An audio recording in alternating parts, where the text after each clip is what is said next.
Las diferencias entre el catolicismo y el protestantismo son amplias y fundamentales, y reflejan distintas interpretaciones de la fe cristiana. Estas dos ramas del cristianismo tienen sus raíces en el mismo mensaje de Jesucristo, pero a lo largo de los siglos se han desarrollado de manera diferente, especialmente después de la Reforma Protestante en el siglo XVI. Las disputas entre católicos y protestantes abarcan áreas como la autoridad de la Iglesia, la interpretación de la Escritura, la salvación, los sacramentos y la veneración de los santos, entre otras. 1. La autoridad en la Iglesia, tradición y Escritura. Una de las diferencias más significativas entre católicos y protestantes radica en la comprensión de la autoridad religiosa. Los católicos sostienen que la Iglesia católica, bajo la guía del Papa, es la autoridad máxima en cuestiones de fe y moral. La Iglesia, según los católicos, tiene el poder de interpretar correctamente la Escritura, ya que ésta ha sido revelada tanto a través de la Biblia como de la tradición. Para ellos, tanto la Sagrada Escritura como la tradición, las enseñanzas y prácticas transmitidas a lo largo de los siglos, son fuentes de autoridad igualmente importantes. Por otro lado, los protestantes siguen el principio de sola Escritura, que significa solo la Escritura. Según este principio, la Biblia es la única fuente de autoridad religiosa, y cada creyente tiene el derecho y la responsabilidad de interpretar la Escritura por sí mismo, sin la mediación de una jerarquía eclesiástica.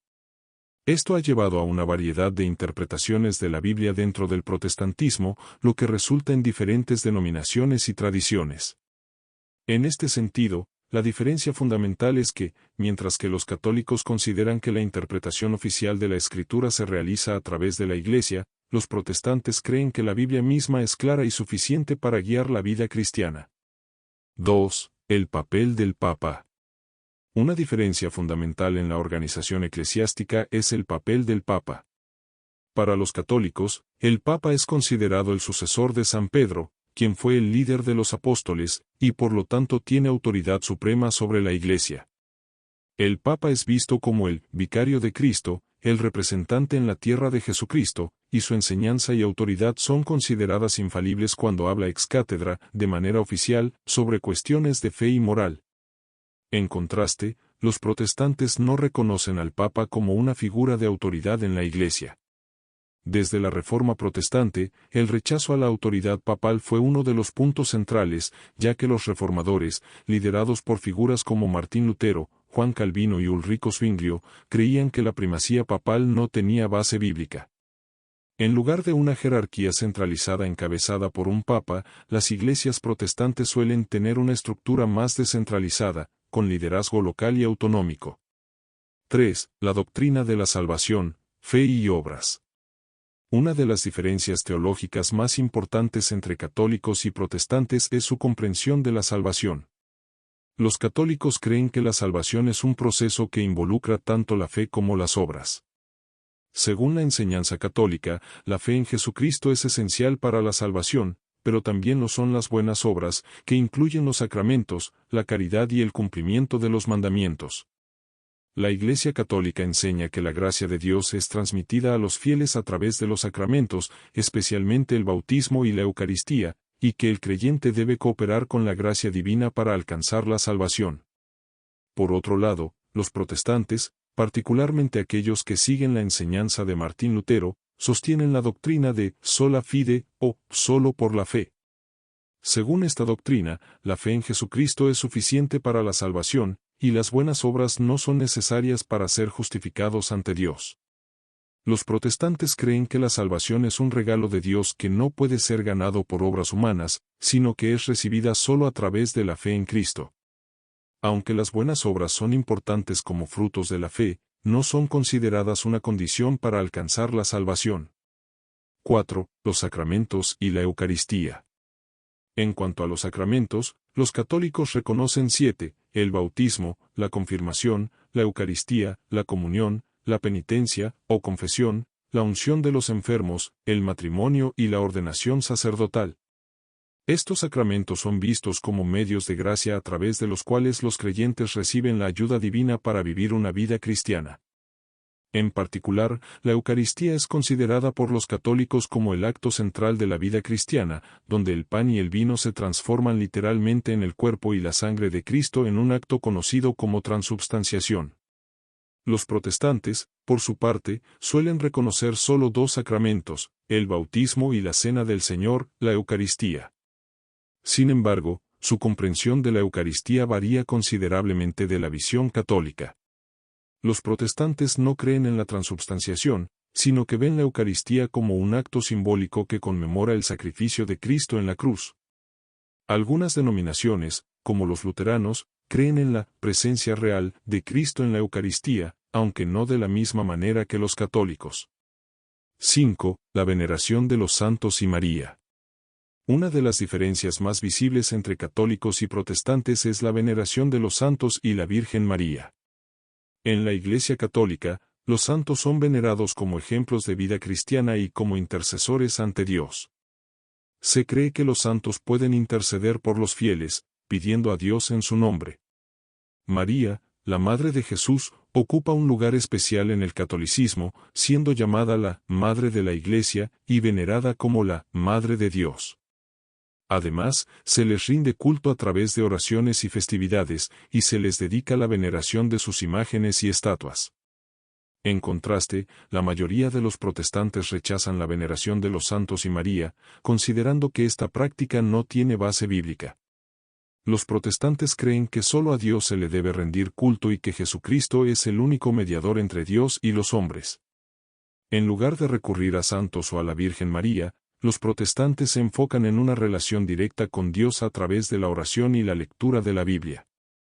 6. La Iglesia como cuerpo de creyentes. La concepción de la Iglesia también difiere entre católicos y protestantes. Para los católicos, la Iglesia es una institución visible y jerárquica que incluye a todos los miembros de la Iglesia bajo la autoridad del Papa y los obispos. Se ve a la Iglesia como un medio de salvación, a través del cual los fieles reciben la gracia y la dirección divina. Para los protestantes, la Iglesia es entendida principalmente como una comunidad de creyentes, sin la misma jerarquía centralizada. El énfasis está en la Iglesia invisible, es decir, la comunidad de todos aquellos que verdaderamente creen en Cristo, más que en una estructura jerárquica o institucional. Las distintas denominaciones protestantes pueden variar en cuanto a su organización, pero todas comparten un enfoque menos institucionalizado en comparación con el catolicismo. 7. La misa y el culto religioso. En cuanto al culto religioso, la misa católica es un acto formal que incluye la celebración de la Eucaristía, la oración, la lectura de las Escrituras y otros rituales. La figura del Papa es fundamental en la Iglesia Católica, desempeñando un papel de liderazgo, guía espiritual y autoridad doctrinal. Para los católicos, el Papa es el sucesor de San Pedro, quien fue uno de los apóstoles más cercanos a Jesús y, según la tradición católica, el primero en recibir la autoridad para guiar la Iglesia de Cristo. Esta concepción de la autoridad papal ha sido un punto de diferencia crucial entre el catolicismo y las diversas ramas del protestantismo, especialmente desde la Reforma protestante en el siglo XVI. A lo largo de la historia, la figura del Papa ha sido vista por los católicos como la piedra angular de la unidad de la Iglesia, mientras que los protestantes, en su mayoría, rechazan el papel del Papa como líder central de la Iglesia y su autoridad doctrinal. 1. El papado en el catolicismo, la sucesión de San Pedro. Según la doctrina católica, el Papa es considerado el vicario de Cristo, lo que significa que ocupa el lugar de Cristo en la tierra para guiar a la Iglesia. Esta creencia se fundamenta en el pasaje del Evangelio de San Mateo 16, 18-19, donde Jesús le dice a Pedro: Tú eres Pedro, y sobre esta piedra edificaré mi iglesia, y las puertas del infierno no prevalecerán contra ella. A ti te daré las llaves del reino de los cielos, todo lo que ates en la tierra será atado en el cielo, y todo lo que desates en la tierra será desatado en el cielo. Según la interpretación católica, Jesús otorga a Pedro una autoridad única, no solo como apóstol, sino como líder de la Iglesia en la tierra. Este pasaje es interpretado como el fundamento de la primacía papal. Los católicos creen que esta autoridad dada a Pedro ha sido transmitida a través de los siglos a cada papa sucesivo, quien tiene la responsabilidad de enseñar, guiar y mantener la unidad doctrinal de la Iglesia Católica.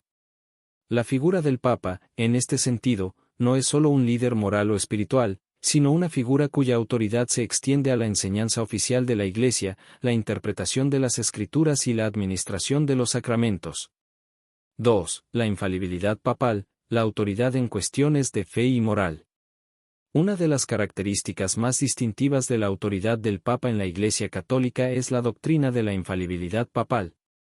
Definida dogmáticamente en el Concilio Vaticano y 1869 a 1870, esta doctrina sostiene que el Papa, cuando habla ex cátedra, es decir, de manera oficial y en su capacidad como pastor de la Iglesia Universal, es infalible en cuanto a cuestiones de fe y moral.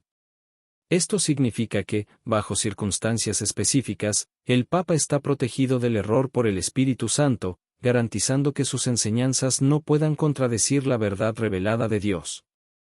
Esta creencia refuerza la idea de que el Papa tiene un papel único como autoridad suprema en la interpretación y enseñanza de la fe católica.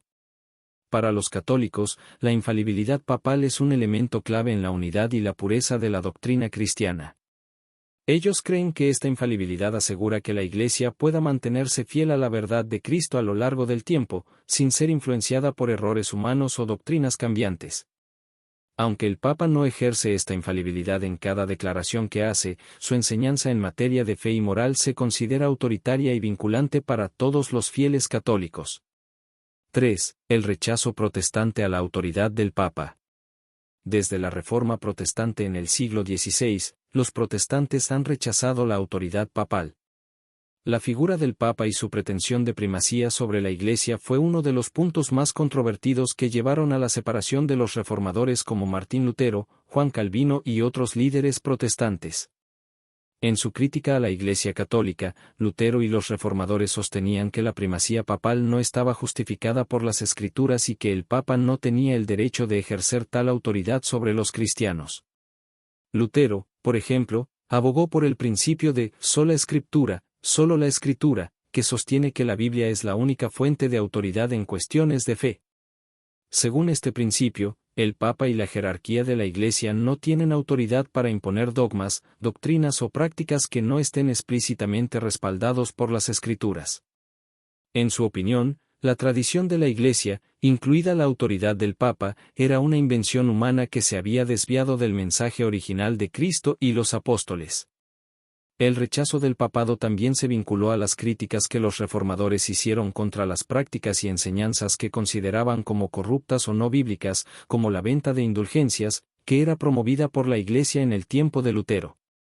Esta práctica de vender indulgencias, perdón de los pecados, era vista por los protestantes como un abuso de poder por parte de la Iglesia y, por ende, también como una manifestación de la falsa autoridad del Papa. 4. La autoridad de la Iglesia en el protestantismo. A diferencia del catolicismo, el protestantismo no tiene una figura centralizada como el Papa. En lugar de un líder supremo con autoridad universal, los protestantes creen que la autoridad está en las Escrituras y en la comunidad de creyentes. Cada individuo tiene el derecho y la responsabilidad de interpretar la Biblia por sí mismo, lo que ha dado lugar a una gran diversidad de denominaciones protestantes, cada una con su propia estructura de liderazgo. En algunas denominaciones protestantes, como los luteranos y los anglicanos, se reconoce una forma de liderazgo pastoral o episcopal, pero nunca con la misma autoridad centralizada que tiene el Papa en la Iglesia Católica. En otras ramas del protestantismo, como los bautistas o los congregacionalistas, la organización de la Iglesia es más democrática y autónoma, sin un liderazgo jerárquico significativo. En todos los casos, la autoridad en última instancia recae en la Biblia, no en una figura humana como el Papa. 5. El diálogo actual y el reconocimiento mutuo. A pesar de las profundas diferencias doctrinales entre el catolicismo y el protestantismo, en los últimos siglos ha habido un esfuerzo por parte de ambos lados para acercarse y promover el diálogo ecuménico. Desde el Concilio Vaticano II, 1962 a 1965, la Iglesia Católica ha hecho un esfuerzo por mejorar sus relaciones con las iglesias protestantes, reconociendo que, a pesar de las diferencias, ambas tradiciones comparten un amor y devoción a Jesucristo como Salvador. El catolicismo ha reconocido la validez del bautismo en muchas denominaciones protestantes y ha enfatizado la importancia de la unidad cristiana, aunque sigue defendiendo la primacía papal como una característica esencial de su fe y práctica. Por otro lado, algunas denominaciones protestantes han comenzado a ver al Papa y a la Iglesia Católica de manera más positiva, reconociendo su importante papel en la historia del cristianismo y el valor de la tradición que representa. Sin embargo, el rechazo a la autoridad papal sigue siendo un punto importante de desacuerdo, y las diferencias fundamentales sobre la interpretación de la Escritura, la salvación y los sacramentos continúan siendo un obstáculo para una plena reconciliación. La autoridad del Papa es uno de los pilares más importantes del catolicismo y se considera esencial para la unidad, la enseñanza y la guía espiritual de la Iglesia. Para los católicos, el Papa, como sucesor de San Pedro, posee una autoridad única y fundamental, que está respaldada por la doctrina de la infalibilidad papal en cuestiones de fe y moral. La Eucaristía es uno de los sacramentos más importantes y centrales en la religión católica.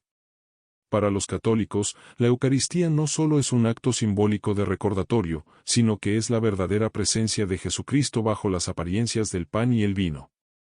Esta doctrina de la Eucaristía es un punto de distinción crucial entre el catolicismo y el protestantismo, especialmente desde la Reforma en el siglo XVI. Aunque ambos grupos cristianos celebran la Eucaristía, sus creencias acerca de su naturaleza, su significado y su práctica son muy diferentes, lo que ha sido una de las fuentes principales de desacuerdo entre ellos. 1. La Eucaristía en la religión católica, el cuerpo y la sangre de Cristo. Para la Iglesia Católica, la Eucaristía es uno de los 7 sacramentos esenciales a la vida cristiana. Es la fuente y cumbre de la vida cristiana, tal como lo expresó el Concilio Vaticano II en su documento Lumen Gentium 1964. Este sacramento se celebra durante la misa, cuando el sacerdote, actuando en la persona de Cristo, consagra el pan y el vino, que se transforman en el cuerpo y la sangre de Cristo. Este proceso se conoce como la transubstanciación, es decir, el pan y el vino dejan de ser pan y vino a nivel sustancial y se convierten en el cuerpo y la sangre de Cristo, aunque mantienen las mismas apariencias externas de pan y vino. La enseñanza católica se basa en las palabras de Jesús durante la última cena, recogidas en los Evangelios y en las cartas de San Pablo. En el Evangelio de San Lucas 22, 19-20, Jesús dice: «Este es mi cuerpo que es entregado por vosotros. Esta copa es el nuevo pacto en mi sangre, que es derramada por vosotros». Para los católicos, estas palabras no son meramente simbólicas, sino que son una afirmación de la presencia real de Cristo en la Eucaristía. Este acto de comer y beber el cuerpo y la sangre de Cristo no solo es un acto de recuerdo, sino una participación real en la vida, muerte y resurrección de Jesucristo. La Eucaristía, según la doctrina católica, es un sacrificio que rememora el sacrificio de Cristo en la cruz, pero también lo hace presente de manera sacramental. La misa no es solo una repetición simbólica de lo que ocurrió en la última cena o en la cruz, sino una actualización del sacrificio redentor de Cristo. Por ello, la celebración de la Eucaristía es central en la vida litúrgica y devocional de los católicos, como medio para nutrirse espiritualmente y fortalecer su unión con Cristo y con la Iglesia. 2. El concepto de transubstanciación, la presencia real de Cristo. Un aspecto crucial de la enseñanza católica sobre la Eucaristía es la creencia en la transubstanciación. Según este principio, durante la misa, aunque los elementos del pan y del vino conservan sus propiedades físicas, su sustancia se convierte en el cuerpo y la sangre de Cristo. Este concepto se basa en la interpretación católica de las palabras de Jesús en la última cena, donde Él no dice que el pan y el vino representan su cuerpo y su sangre, sino que Él los declara como tales de manera real y sustancial. La Iglesia Católica considera que la Eucaristía es un misterio profundo que va más allá de la comprensión humana, pero que es fundamental para la vida cristiana. Esta creencia en la presencia real de Cristo en la Eucaristía es una de las principales diferencias entre la Iglesia Católica y muchas de las denominaciones protestantes. Para los católicos, la Eucaristía no es solo un acto simbólico o un recuerdo de Cristo, sino un medio tangible para experimentar la gracia divina y la unidad con Cristo y con la comunidad eclesial. 3. El sacramento de la Eucaristía en el protestantismo, diversidad de creencias. La Reforma Protestante del siglo XVI trajo consigo una ruptura significativa en la comprensión y la práctica de la Eucaristía. Mientras que las iglesias católicas continuaron afirmando la creencia en la presencia real de Cristo en el sacramento, los reformadores protestantes desarrollaron una serie de diferentes perspectivas, que van desde una comprensión simbólica hasta una visión más moderada de la presencia de Cristo en la Eucaristía. Es importante notar que dentro del protestantismo existen diversas interpretaciones sobre la Eucaristía, y las diferencias varían significativamente entre las distintas denominaciones. 4. La Cena del Señor en el luteranismo, la presencia real. Los luteranos, liderados por Martín Lutero, mantuvieron la creencia en una forma de presencia real en la Eucaristía, aunque no en la misma manera que los católicos. Lutero rechazó el concepto de transubstanciación, pero insistió en que el cuerpo y la sangre de Cristo estaban realmente presentes en el pan y el vino, aunque sin una transformación sustancial completa. Este concepto se conoce como la comunión en la substancia, en la que el pan y el vino son simultáneamente pan y vino, y también el cuerpo y la sangre de Cristo, de una manera misteriosa. Según Lutero, Cristo está presente en la Eucaristía, con y bajo, los elementos del pan y el vino, pero no como una transubstanciación en el sentido católico. Para los luteranos, el sacramento es un medio de gracia, pero no un sacrificio, ya que creen que el sacrificio de Cristo en la cruz fue único y no necesita repetirse en cada misa, como ocurre en la interpretación católica. 5. La Cena del Señor en el calvinismo, simbolismo y memorialismo. En contraste con los luteranos, Juan Calvino y otros reformadores protestantes desarrollaron una comprensión más simbólica de la Eucaristía. Para los calvinistas, el pan y el vino no son el cuerpo y la sangre de Cristo de manera real, sino que sirven como símbolos que apuntan a la presencia espiritual de Cristo. En este sentido, la Eucaristía es más bien un acto de memoria y de unión espiritual con Cristo, donde los fieles participan del sacrificio de Cristo no de manera física, sino a través de la fe. Calvino rechazó la idea de que Cristo estuviera presente de alguna forma material o sustancial en los elementos. El calvinismo subraya el aspecto simbólico y memorial de la Cena del Señor, donde la participación en la Eucaristía es una proclamación del sacrificio de Cristo y una expresión de la fe de los creyentes. Para los calvinistas, el valor de la Eucaristía radica en su capacidad para fortalecer la relación espiritual entre los creyentes y Cristo, pero no se considera un acto en el que Cristo esté presente en forma alguna en el pan y el vino. 6. El memorialismo en el bautismo y la Cena del Señor, otras perspectivas protestantes. Muchas otras denominaciones protestantes, como los anabaptistas y los bautistas, tienen una comprensión simbólica más estricta de la Eucaristía. Para ellos, el pan y el vino son únicamente símbolos que recuerdan el sacrificio de Cristo. En este enfoque, conocido como memorialismo, no hay presencia real de Cristo en los elementos, y la Eucaristía es una acción de recuerdo y agradecimiento por lo que Cristo hizo por la humanidad en su muerte y resurrección. 7. El diálogo ecuménico, buscando la unidad. A pesar de estas diferencias doctrinales, el diálogo ecuménico entre la Iglesia Católica y las diversas denominaciones protestantes ha procurado encontrar puntos en común. En los últimos años, han surgido esfuerzos de entendimiento y reconciliación, en los cuales ambos grupos han reconocido la importancia de la Eucaristía como un sacramento que comunica la gracia y la salvación, aunque difieren en la naturaleza de esa comunicación. Mientras que la Iglesia Católica sigue defendiendo su enseñanza sobre la presencia real y la transubstanciación, muchos protestantes, aunque no aceptan esta enseñanza. Uno de los aspectos más notables que distingue a la Iglesia Católica de muchas denominaciones protestantes es su profunda devoción hacia la Virgen María y los santos. Esta diferencia, en particular, ha sido una fuente de tensiones y desacuerdos a lo largo de los siglos desde la Reforma del siglo XVI. Mientras que la Iglesia Católica mantiene una doctrina y práctica claramente definida respecto a la Mariología, la doctrina sobre la Virgen María y el culto a los santos, muchas tradiciones protestantes rechazan estos aspectos, interpretando de manera distinta el lugar de María y los santos en la vida cristiana. 1. Mariología en la Iglesia Católica, la Virgen María como Madre de la Iglesia. Para la Iglesia Católica, la figura de la Virgen María ocupa un lugar preeminente en la vida cristiana. Ella es considerada no solo la madre de Jesús, sino también la madre espiritual de todos los creyentes, un título que se fundamenta en la afirmación de Jesús en la cruz, cuando le dijo a Juan, «He ahí a tu madre», Juan 19:27. Desde este momento, la Iglesia ha reconocido a María como madre espiritual y protectora de la Iglesia. En el contexto católico, la devoción a María está profundamente enraizada en la tradición y en la Escritura. La Iglesia Católica enseña que María fue concebida sin pecado original, una doctrina conocida como la Inmaculada Concepción, que fue proclamada como dogma en 1854 por el Papa Pío IX. Este dogma sostiene que, desde el primer momento de su concepción, María fue preservada de la mancha del pecado original, lo que la hace una vasija pura, elegida para ser la Madre de Dios. Otra enseñanza importante en la Mariología católica es la Asunción de la Virgen María, proclamada dogma en 1950 por el Papa Pío XII. Esta doctrina afirma que, al final de su vida terrena, María fue llevada en cuerpo y alma al cielo.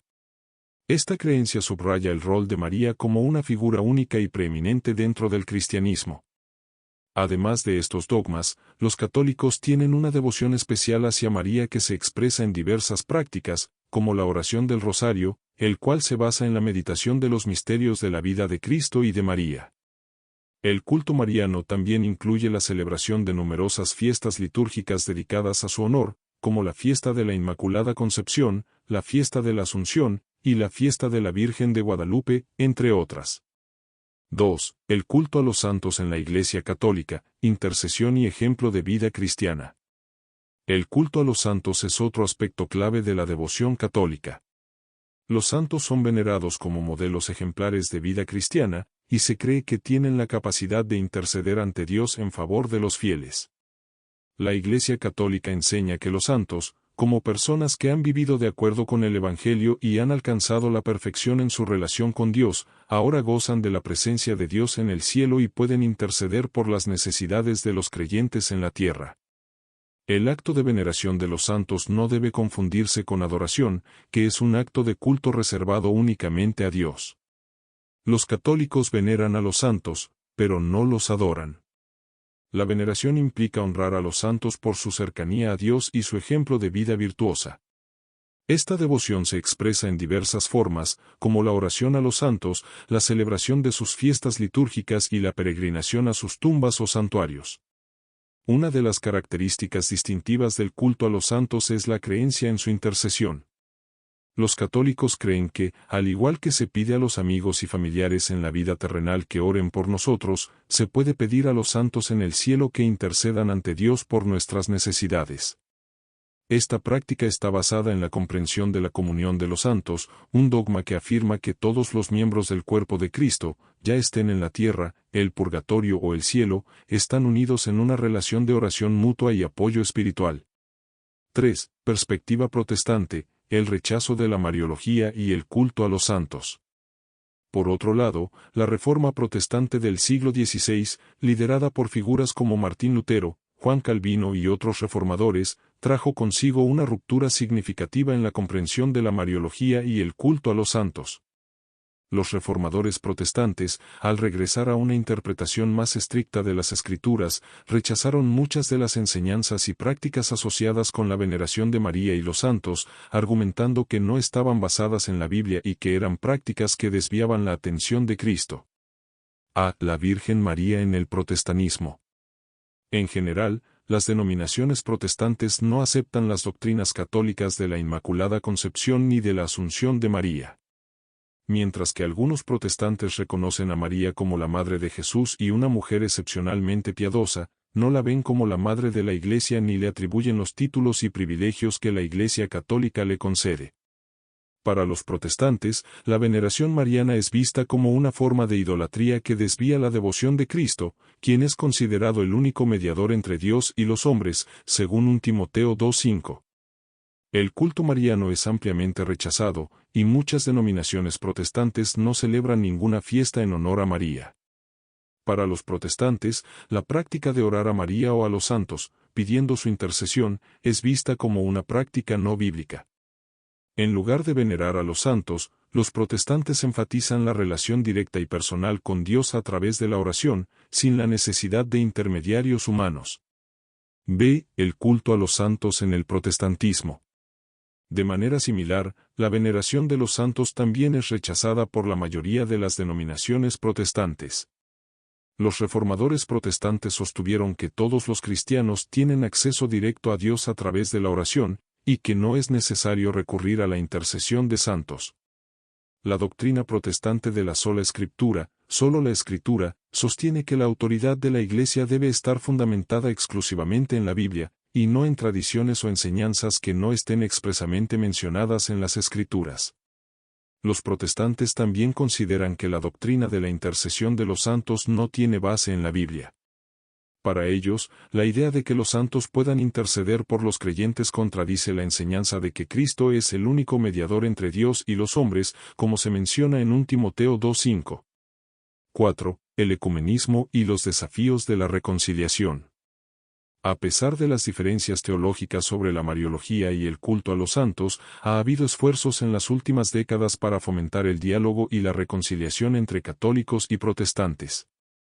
En el marco del ecumenismo, algunos protestantes han comenzado a revisar su postura respecto a la veneración de los santos, aunque la mayoría sigue considerando estas prácticas como ajenas a la enseñanza bíblica. Por su parte, la Iglesia Católica ha tratado de presentar su devoción mariana y la veneración de los santos en términos que resalten su propósito de honrar a Dios, entendiendo que estas prácticas no desvían la atención de Cristo, sino que sirven para profundizar la vida cristiana y fortalecer la fe. Sin embargo, las diferencias en la interpretación bíblica y en la praxis siguen siendo un desafío para la plena reconciliación entre ambas tradiciones. La doctrina de la justificación ha sido uno de los principales puntos de desacuerdo entre la Iglesia Católica y las diversas tradiciones protestantes desde la Reforma en el siglo XVI. Mientras que ambos grupos coinciden en la necesidad de ser justificados ante Dios, las diferencias en cómo se entiende y se alcanza esa justificación han generado una rica y compleja historia teológica. En esta reseña, se explorará la doctrina de la justificación desde la perspectiva de la Iglesia Católica y se contrastará con la enseñanza protestante, destacando las principales diferencias que surgieron con la Reforma y las posteriores discusiones ecuménicas. 1. La doctrina de la justificación en la Iglesia Católica. En la teología católica, la justificación se refiere al proceso mediante el cual una persona es declarada justa ante Dios. Es el acto de ser perdonado del pecado y recibido en una relación recta con Dios, lo que habilita a una persona para alcanzar la vida eterna. La Iglesia Católica enseña que la justificación es un proceso que involucra tanto la gracia de Dios como la cooperación activa del individuo. A. Gracia como iniciativa de Dios. La justificación, según la Iglesia Católica, comienza con la gracia de Dios, un don gratuito que no puede ser ganado o merecido por el ser humano. La gracia es vista como la acción del Espíritu Santo que habilita al creyente para vivir de acuerdo con los mandamientos de Dios. En el Concilio de Trento, 1545 a 1563, la Iglesia Católica definió que la gracia divina no solo remueve el pecado original sino que también transforma el corazón del creyente, permitiéndole vivir de manera justa y moral. B. La colaboración humana en la justificación. Un aspecto fundamental de la enseñanza católica sobre la justificación es que, aunque es iniciada por Dios, requiere la cooperación activa de la persona. La Iglesia enseña que, a través de la gracia, la persona recibe el poder para realizar buenas obras, vivir virtuosamente y colaborar en su propia salvación. La fe, si bien es necesaria, debe ir acompañada de obras y de una vida transformada por la gracia de Dios. La Escritura y la tradición católica afirman que la fe sin obras es muerta, Santiago 2:26, lo que resalta la importancia de las obras en el proceso de justificación. C. El bautismo como inicio de la justificación. Para la Iglesia Católica, la justificación comienza con el sacramento del bautismo, que es visto como la limpieza del pecado original y la incorporación a la vida de la gracia. A través del bautismo, el creyente recibe la gracia justificante que le permite estar en comunión con Dios. Este acto es fundamental para la salvación, y el bautismo no es solo un símbolo, sino un medio real de gracia. A lo largo de la vida cristiana, los católicos también creen que la justificación puede ser aumentada o restaurada por otros sacramentos, como la Eucaristía y la penitencia, confesión. De esta manera, la Iglesia Católica enseña que la justificación es tanto un acto inicial como un proceso continuo, que se nutre y crece a lo largo de la vida cristiana a través de la gracia y las obras. 2. La doctrina de la justificación en el protestantismo. La Reforma Protestante, encabezada por Martín Lutero y Juan Calvino en el siglo XVI, marcó una ruptura significativa con la Iglesia Católica, particularmente en la doctrina de la justificación. Lutero, al centrarse en la enseñanza bíblica sobre la salvación, desarrolló una doctrina que enfatizaba la justificación por la fe sola, conocida como la sola fide, como la clave para entender el perdón y la salvación. A continuación se examinan los puntos fundamentales de la enseñanza protestante sobre la justificación. A. Justificación por la fe sola, sola fide. La principal diferencia entre el catolicismo y el protestantismo en la doctrina de la justificación es la comprensión de la fe y las obras. Los protestantes, especialmente los luteranos, enseñan que la justificación se recibe exclusivamente por la fe en Jesucristo. La sola fide sostiene que los seres humanos son justificados ante Dios solo a través de la fe en Cristo, sin la necesidad de obras o méritos humanos. Según esta visión, la justificación es un acto divino que no depende de la cooperación humana, sino que es un regalo gratuito de Dios, basado únicamente en el sacrificio expiatorio de Jesucristo en la cruz. B. La imputación de la justicia de Cristo. Una noción clave en la doctrina protestante de la justificación es la imputación de la justicia de Cristo. Los protestantes creen que, al poner su fe en Cristo, los creyentes reciben la justicia de Cristo como un regalo.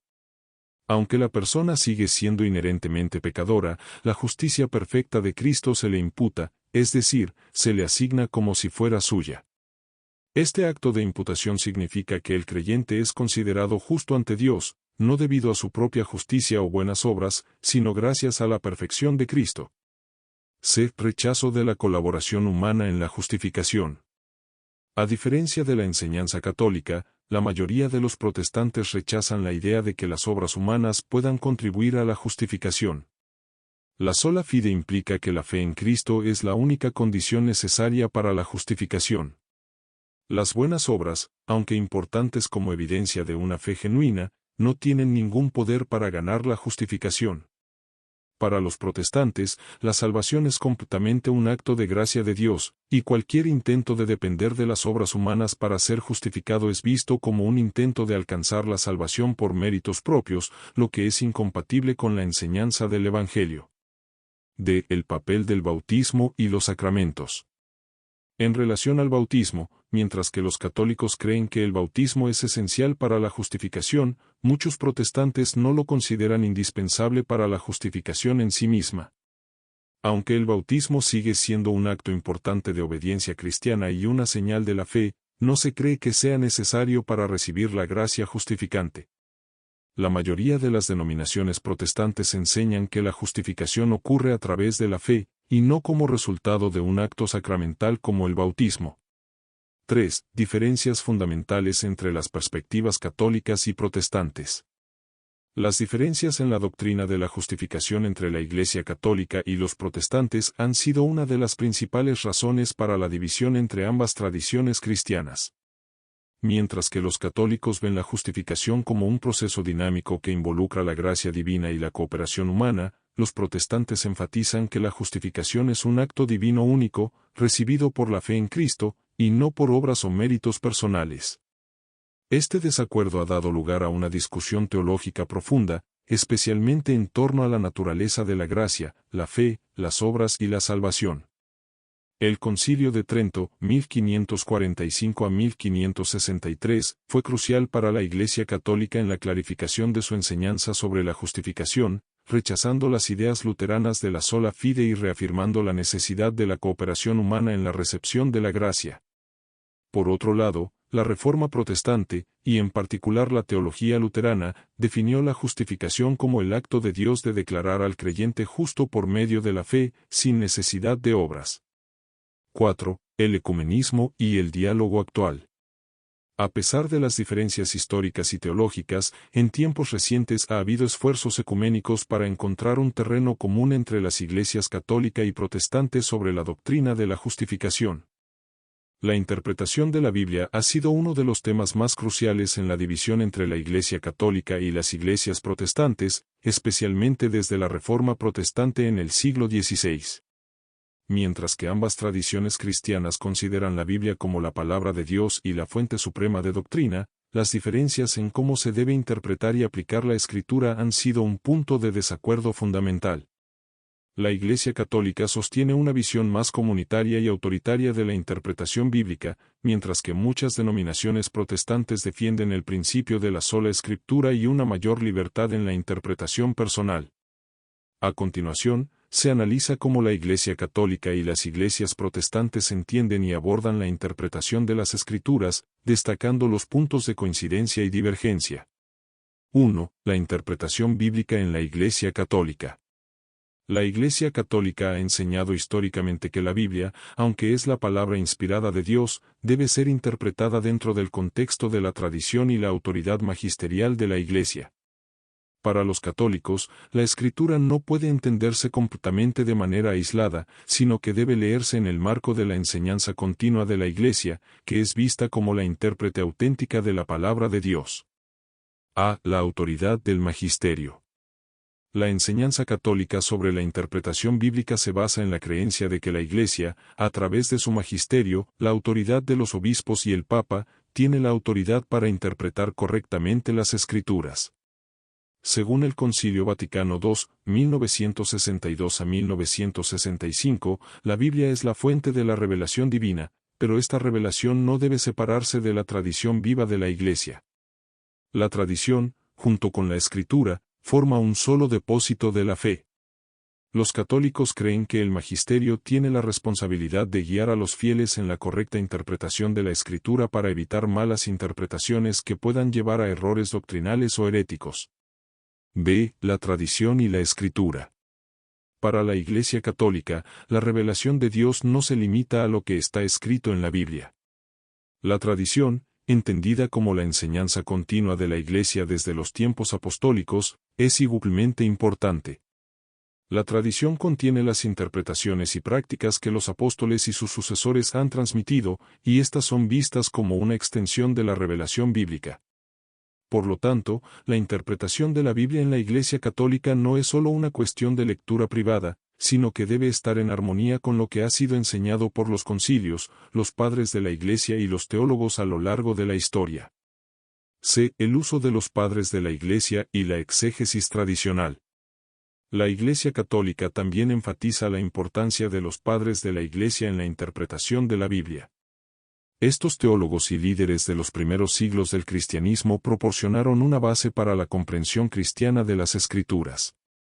Los católicos recurren a las enseñanzas de los padres y a la exégesis tradicional para interpretar las Escrituras en su contexto histórico y teológico. Esta tradición exegética ayuda a preservar la unidad doctrinal y a evitar interpretaciones individuales que puedan distorsionar el mensaje cristiano. D. El papel de la Iglesia en la interpretación. Un aspecto central de la interpretación católica de la Biblia es la idea de que la Iglesia, guiada por el Espíritu Santo, posee la autoridad para enseñar y clarificar los aspectos doctrinales contenidos en las Escrituras. Los fieles están llamados a acercarse a la Biblia con la guía del magisterio, de modo que se puedan comprender adecuadamente los mensajes teológicos y éticos que transmite la palabra de Dios.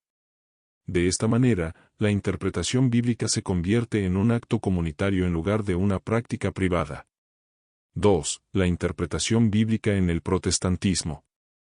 La Reforma protestante del siglo XVI, encabezada por figuras como Martín Lutero y Juan Calvino, provocó una ruptura con la Iglesia católica y generó una nueva visión sobre la autoridad de las Escrituras. Los protestantes, en su mayoría, sostienen el principio de la sola Escritura, solo la Escritura, que significa que la Biblia es la única fuente autoritaria para la fe y la práctica cristiana. Este principio contrasta fuertemente con la visión católica, que considera a la tradición y al magisterio como fuentes complementarias de autoridad. A. Sola Escritura, la autoridad exclusiva de la Biblia.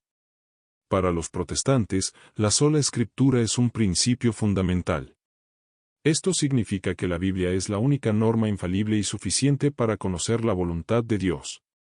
Mientras que las tradiciones y enseñanzas eclesiásticas pueden ser valiosas, no tienen el mismo nivel de autoridad que la Escritura.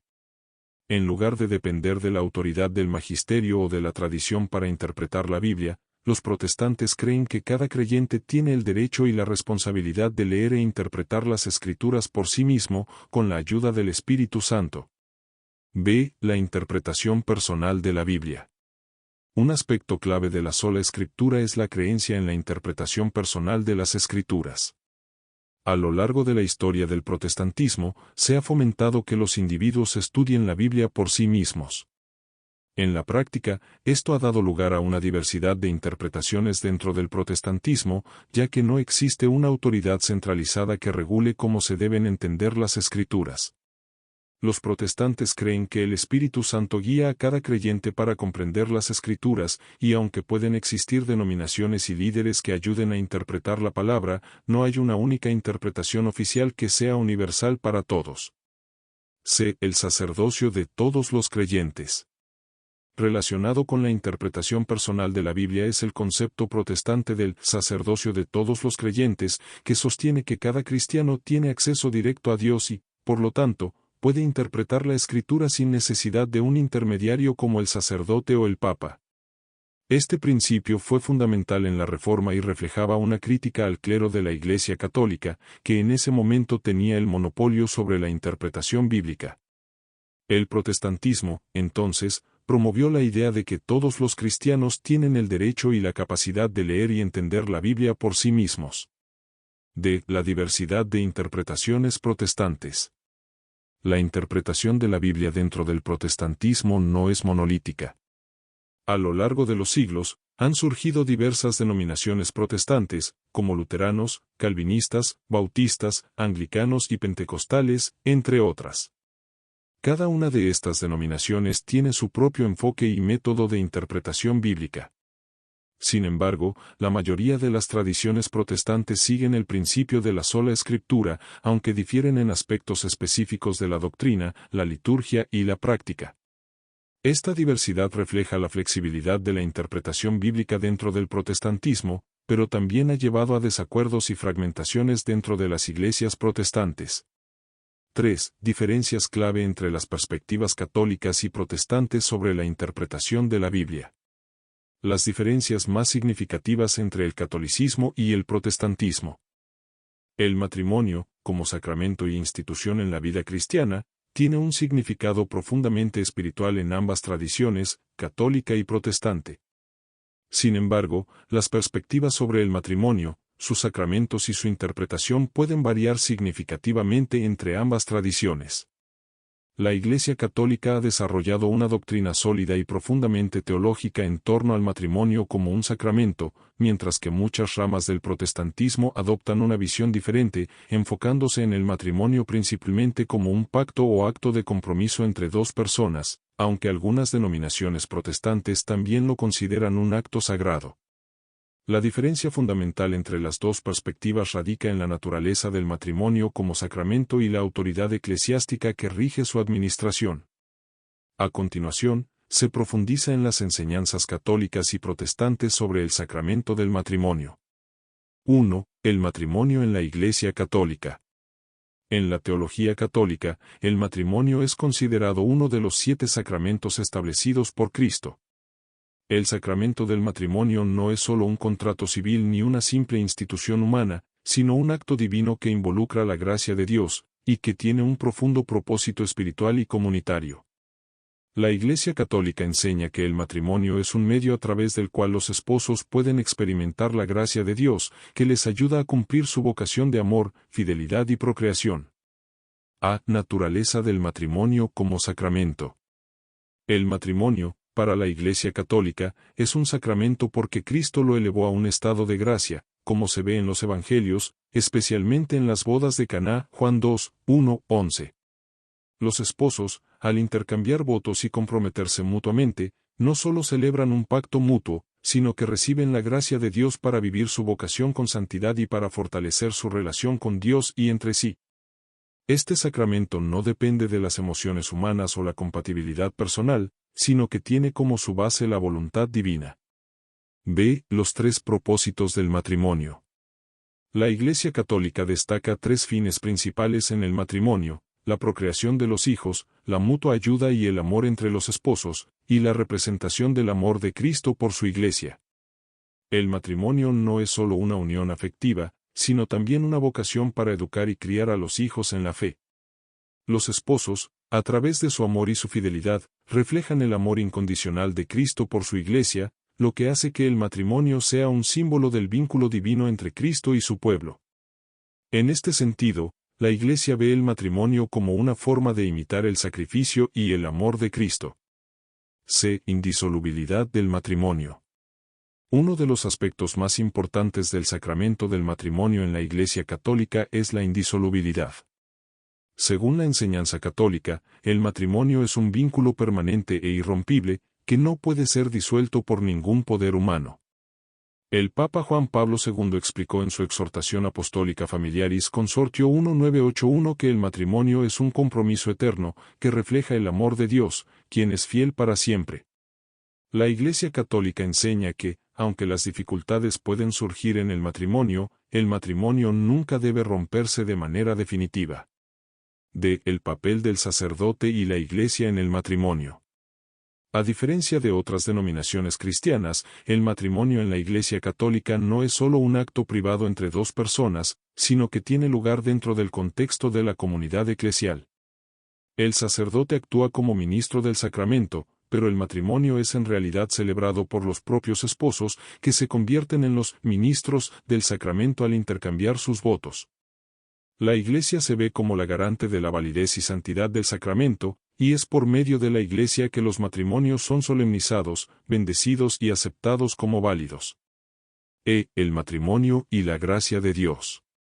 El sacramento del matrimonio también implica que los esposos reciban gracia divina para vivir su vida conyugal de acuerdo con la voluntad de Dios. A través de este sacramento, los esposos son llamados a unirse no solo a través del amor natural, sino también mediante la gracia de Dios, que les ayuda a enfrentar las dificultades cotidianas, a ser fieles y a crecer en santidad.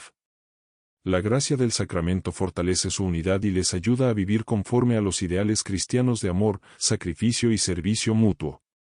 2. El matrimonio en el protestantismo. A lo largo de la Reforma, las iglesias protestantes desarrollaron una teología del matrimonio que difiere en varios puntos importantes de la enseñanza católica. Si bien en muchas denominaciones protestantes el matrimonio se considera una institución sagrada, no se le otorga el estatus sacramental que tiene en la Iglesia Católica.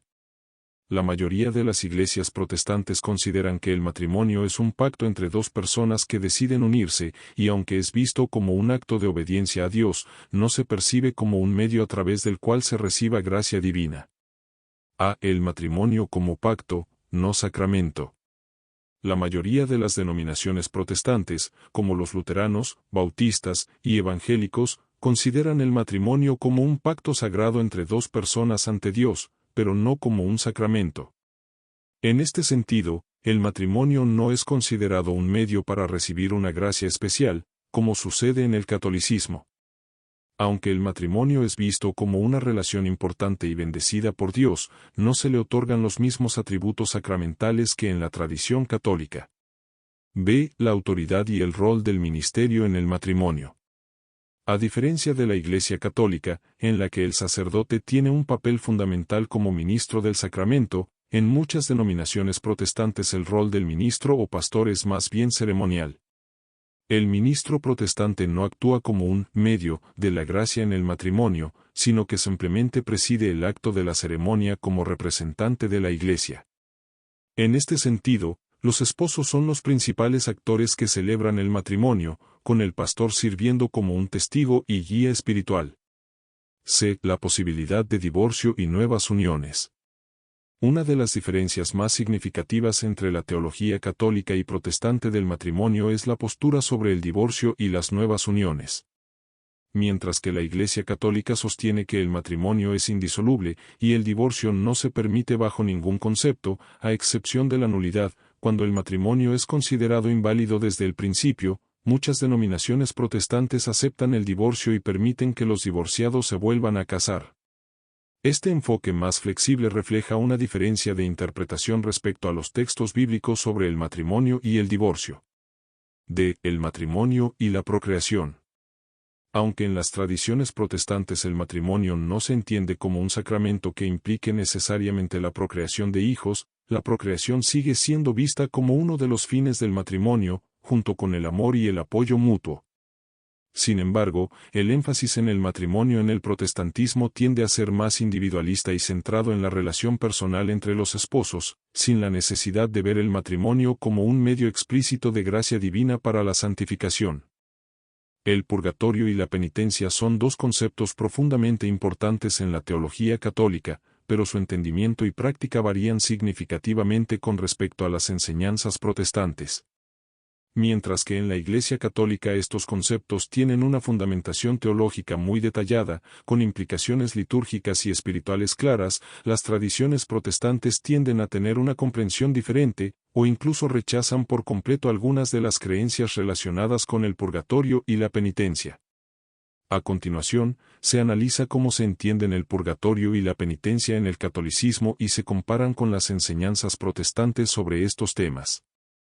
1. El purgatorio en la Iglesia Católica. El purgatorio es uno de los dogmas más característicos de la teología católica. Según la enseñanza oficial de la Iglesia, el purgatorio es un estado temporal de purificación para aquellos que han muerto en gracia de Dios, pero que aún no han alcanzado la santidad perfecta necesaria para entrar al cielo. La creencia en el purgatorio se basa en la noción de que, aunque los pecados son perdonados en la confesión, la justicia de Dios requiere que las almas se purifiquen antes de entrar a la presencia de Dios, en un proceso que puede implicar sufrimiento. Fundamento bíblico y tradicional del purgatorio. La doctrina del purgatorio no se menciona explícitamente en la Biblia, pero los católicos consideran que tiene fundamento en ciertos pasajes, tales como 2 Macabeos 12:46, que menciona la oración por los muertos, lo cual sugiere que hay un lugar o estado intermedio donde las almas pueden ser purificadas. Además, en 1 Corintios 3:15, San Pablo habla de un fuego que purifica las obras de cada persona, y en Mateo 12:32, Jesús menciona que algunos pecados pueden ser perdonados en este siglo, y en el siglo venidero, lo que se interpreta como indicativo de una oportunidad de purificación después de la muerte. La tradición de la Iglesia, apoyada por los padres de la Iglesia, también enseña sobre la existencia de este estado intermedio. El purgatorio como un proceso de purificación. El purgatorio no es un castigo, sino un proceso de purificación. Para la Iglesia Católica, el purgatorio es un lugar de misericordia, donde las almas son purificadas de sus imperfecciones y deudas temporales por el pecado, antes de entrar en la plenitud de la presencia de Dios en el cielo. En este sentido, no se trata de un lugar de castigo eterno, como el infierno, sino de una etapa temporal de purificación. En el purgatorio, las almas sufren de acuerdo con la gravedad de sus faltas, y este sufrimiento se entiende como un medio de purificación para alcanzar la santidad requerida para el cielo. El papel de las oraciones y las indulgencias. La Iglesia Católica enseña que las oraciones de los fieles, las indulgencias y otras formas de intercesión pueden ayudar a las almas del purgatorio a alcanzar la salvación más rápidamente. Las indulgencias son la remisión de las penas temporales por los pecados, y la Iglesia concede indulgencias a aquellos que realicen ciertas obras piadosas, como la oración, la caridad y la participación en los sacramentos. De acuerdo con la enseñanza católica, al ofrecer estas oraciones y obras, los vivos pueden aliviar el sufrimiento de las almas en el purgatorio. 2. El purgatorio en la tradición protestante. En el protestantismo, la creencia en el purgatorio ha sido rechazada de manera unánime por la mayoría de las denominaciones. Durante la Reforma, los reformadores como Martín Lutero y Juan Calvino disputaron la idea del purgatorio, viéndolo como una invención humana sin base bíblica. En consecuencia, la gran mayoría de las denominaciones protestantes, como los luteranos, calvinistas, bautistas y evangélicos, no aceptan la doctrina del purgatorio y afirman que una vez que un cristiano muere, su destino está sellado, o va al cielo o al infierno, dependiendo de su fe en Cristo. A. Rechazo del purgatorio como inexistente. Los protestantes argumentan que no hay pruebas bíblicas claras que respalden la existencia de un estado intermedio después de la muerte. En lugar de un purgatorio, los protestantes creen que una vez que una persona muere, su destino eterno está determinado. Esto se basa en pasajes como Hebreos 9:27, que establece que está establecido que los hombres mueran una sola vez, y después de esto el juicio. Según los protestantes, no hay lugar para una purificación temporal después de la muerte. B. Salvación inmediata a través de la fe en Cristo. En el protestantismo, el énfasis está en que la salvación se obtiene exclusivamente a través de la fe en Jesucristo. No es necesario ningún proceso posterior de purificación después de la muerte, ya que los protestantes creen que la obra redentora de Cristo en la cruz fue completamente suficiente para perdonar todos los pecados de una persona. El concepto de purificación a través de un lugar intermedio no tiene cabida en este marco teológico. 3. La penitencia en la Iglesia Católica. La penitencia, o sacramento de la reconciliación, es otro aspecto fundamental en la teología católica. La penitencia se refiere al proceso mediante el cual los fieles reciben perdón de Dios por los pecados cometidos después del bautismo. Este sacramento implica un examen de conciencia, un acto de contrición, la confesión de los pecados a un sacerdote y la realización de una penitencia asignada para reparar el daño causado por el pecado. A. El significado de la penitencia en el catolicismo. La penitencia es un acto de reconciliación con Dios y la Iglesia. En la doctrina católica, aunque el pecado puede ser perdonado, siempre deja una pena temporal que debe ser expiada. Esto es lo que justifica la práctica de la penitencia, restaurar la relación del pecador con Dios y con la comunidad. La Iglesia Católica considera que el perdón de los pecados no solo es una restauración de la gracia, sino también un acto de transformación moral. B. El papel del sacerdote en la penitencia.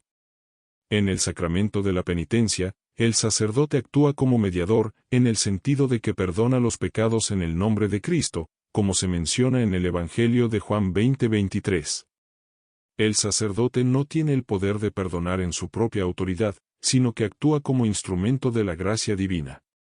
El proceso también incluye la asignación de una penitencia, que es una forma de reparar el daño causado por el pecado. 4. La penitencia en el protestantismo. La penitencia, tal como se entiende en la Iglesia Católica, es rechazada por la mayoría de las tradiciones protestantes.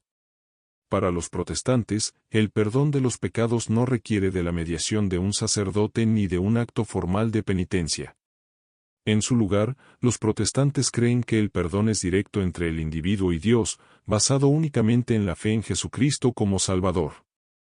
Los protestantes también rechazan la idea de una penitencia prescrita por un sacerdote o de la necesidad de realizar actos externos para obtener el perdón. A. El enfoque protestante de la confesión y el perdón.